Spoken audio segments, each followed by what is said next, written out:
Top of the morning there to you, laddie. Chris, we're talking some Notre Dame Fighting Irish football. It's Sunday here on the I-80 Boys College Football Podcast. If you're not fired up about that, well, now you are, hopefully. All right, let's get into it here. Notre Dame had a very busy offseason. Look, they brought in Mike Denbrock, former LSU offensive coordinator, who helped Jaden Daniels to win the Heisman. Look, here's the thing. They actually had a top 30 offense last year. But they're going to want to be even better this year, right?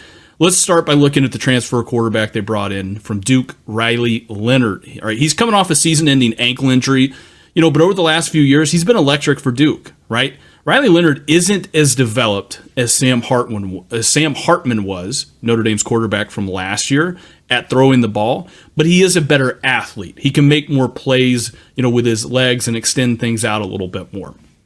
I'm going to say this, Chris. The run game is going to look to lean on Jeremiah Love and Jadarian Price. They combined for 800 yards last year and 6 touchdowns. Estime was their big guy. He's gone, obviously, off to the NFL. So they're going to kind of have to platoon those guys out. Receivers, they have some talent as well. Jaden Thomas, and Jaden Greathouse, as well. They're also going to look for Jordan Faison, to step up. They need somebody out of that room to step up. I think it was Chris Tyreek. He was their big guy last year. He's gone, obviously hit the portal. Mitchell Evans, all right, he's going to look to build upon a 422-yard season last year, all right? He was the tight end for him. We already know what Marcus Freeman and this offense like to do. They like to get the tight ends involved with it. Look, to me, the biggest question mark, how is the O-line going to hold up, right? They're replacing 3 starters, not saying that they can't do a good job. But when you bring in a guy like Riley Leonard who has to extend and make things happen with his legs, and like we said, I think he's a good thrower of the football. I don't think he's a great thrower of the football when you compare him to somebody like Sam Hartman, who had all the ACC passing records when he came in. I think that O-line has to be really good this year for him. And, it's going to be interesting to see what Chris tells us here about their defense, Chris. Yep. I'll tell you what, a little stats here on last year's really good defense from Notre Dame. They gave up 15.9 points per game. That was 7th in the country, so that was really, really good. They only allowed 282 yards per game. That was 8th in the country, so very solid defense last year from Notre Dame's defense. So on to this year, though. This will be second year under defensive coordinator Al Golden. Notre Dame returns 5 starters from last season's elite defense. That includes All-Americans Xavier Watts at safety and Howard Cross at defensive tackle. Those guys are back. Notre Dame should have one of the best secondaries in the nation this year as well.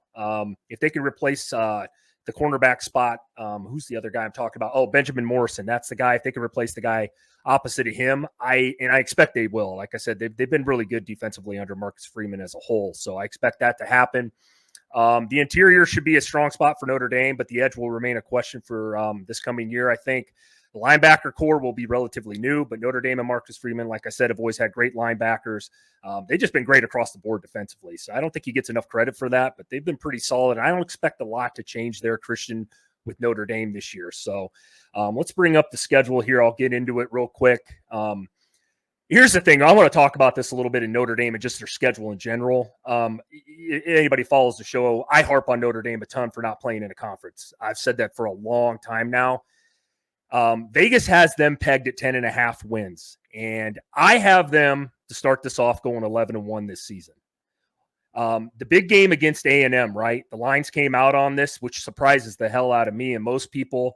Texas A&M is favored in this game. I know it's at A&M, but they have a lot of question marks with the new head coach, kind of whole new scheme going on there with Elko, who I do think is a really good coach. Kind of ironically, Notre Dame comes in there with Riley Leonard, Elko's quarterback at Duke. So I do think this game is going to be a really good game to start the year off. I'm leaning Notre Dame in that game. I'm going to take Notre Dame right now, and I'll tell you up front. But then you get Northern Illinois. We got at Purdue, which is going to be one of the worst teams in the Big Ten, Miami of Ohio. Then you have Louisville, which I do think, depending on what you think about Louisville and Braum, I think that'll be a pretty good game. I believe, Christian, last year Louisville beat Notre Dame. So I have Notre Dame getting revenge there and winning that one. I think it'll be a good one. Stanford, one of the worst teams in the ACC. You got Georgia Tech. We've talked about them. I still lean Notre Dame there. I think that'll actually be a closer game than what people think. But then you have Navy, Florida State should be a tough one, depending on what you think about Florida State. Christian, we've talked about them.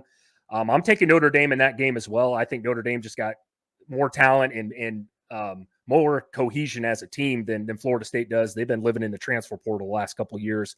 Then you have Virginia, not much to talk about there, Army. And I think you drop the game at the end of the year at USC. I know that may shock some people, but I'm sticking to the script here.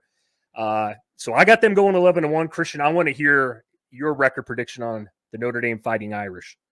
It's bold. It's very, very bold. Notre Dame fans will love you for it. I'll probably not love what I'm getting ready to say next. I got them 10-2. Okay. To me, the losses is Florida State and then a surprise loss somewhere else on that schedule. Like you talked about, last year they did lose to Louisville. It was like Louisville, that to me was where Louisville started really coming out of nowhere, right? Because I think that was on the heels of it lost to like a Pitt, was it? Didn't Louisville lose to Pitt or something like that last year? Yep. In one of those weird kind of games. So, yeah, I just think that here's the thing. They play the teams that really worry me, Texas A&M, Florida State, USC, and then maybe Louisville, right?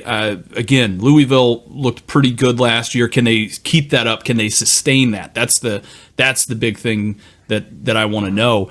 Chris, Texas A&M arguably has been rated the toughest place to play in the country, according to EA Sports College Football 25. I don't know if I really would agree with that based upon their home record over the last couple of years, compared to everybody else. But yeah, that game's going to come down to who do you trust more, Riley Leonard or Mike Elko? That to me is the big question in that game, right? Because I can tell you from some of the things that I wrote down for Texas A&M is their defense is going to be really good this year. I can almost bet the mortgage on that, right? But I don't their offense. I don't know. I don't know how they're going to do. Kind of like A&M, or kind of like Notre Dame, I should say, right? The offense, that's where we have a lot of questions on the offensive side of the ball. How is Riley Leonard going to kind of fit into that scheme for him there? If he isn't ready to go at that point, right? Because he didn't play in the spring game. I know he had ankle surgery, and he's kind of still recovering from that. So the other question kind of becomes, is he going to be ready to go for that game? I want to say I trust Notre Dame. I trust Marcus Freeman in that game, right? He's got to have it. This is a got to have it year for Marcus Freeman. He has got to figure out a way to first of all win at least 10 games, right? And then second of all, get into the playoffs and make a push. Now, he didn't have to win it, but he's got to make a push. He's got to be able to show that Notre Dame is where they need to be at. Chris, what would you say the floor and the ceiling for this Notre Dame Fighting Irish team is? That's a good question. I think the floor is, I would say probably 9-3, honestly, just because this schedule to me overall, that they don't play in a conference. They only play like 8 Power 5 schools, which is sad. I say it's probably 9-3. Maybe you drop the game at A&M, you lose to a Louisville or Florida State or USC, somewhere in there. Ceiling wise, yeah, you could run the table here and go 12-0. That is a possibility. But I want to throw a couple questions at you, Christian, while we're on this topic. And I think the answer that you're going to give me is probably very similar to what I would give you if you asked me this question. What's your floor and ceiling? And number two, if they do go 10-2, like you just mentioned, what you think, is that enough to get you in the playoffs, considering the fact you, A, do not play in a conference, 2, you only play like 8 Power 5 schools? Yeah, I mean, if they go 10-2, we know the media loves them some Notre Dame. I mean, they've always been historically, darlings for, the college football, throughout the history of their program, right? So I think if they went 10-2 during the regular season, yeah, you're right. They don't play a conference championship game or anything like that. I would say that would be strong enough for them to be one of those 12 teams in the playoff. Wow.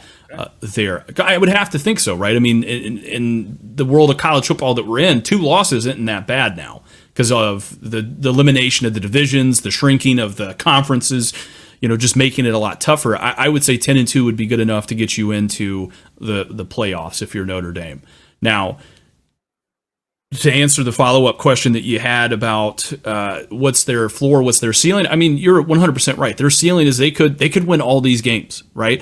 I think a little more realistically, though, like one loss, right? Just because Notre Dame every year, I feel like they slip up. They always have one loss, right? And it's irked their fans. It's irked them as a program, and it's been what's held them back from getting into the playoffs at times, right? In one of those coveted 4 spots.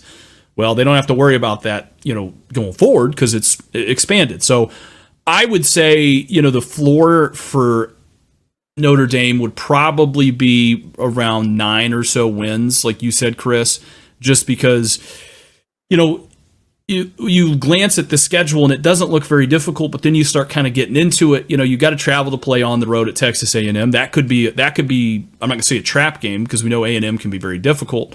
Right, Elko has a history of getting programs turned around pretty quick, so you never know. A&M might be able to beat them, so there's a loss. Louisville, they're not going to be a slouch, right?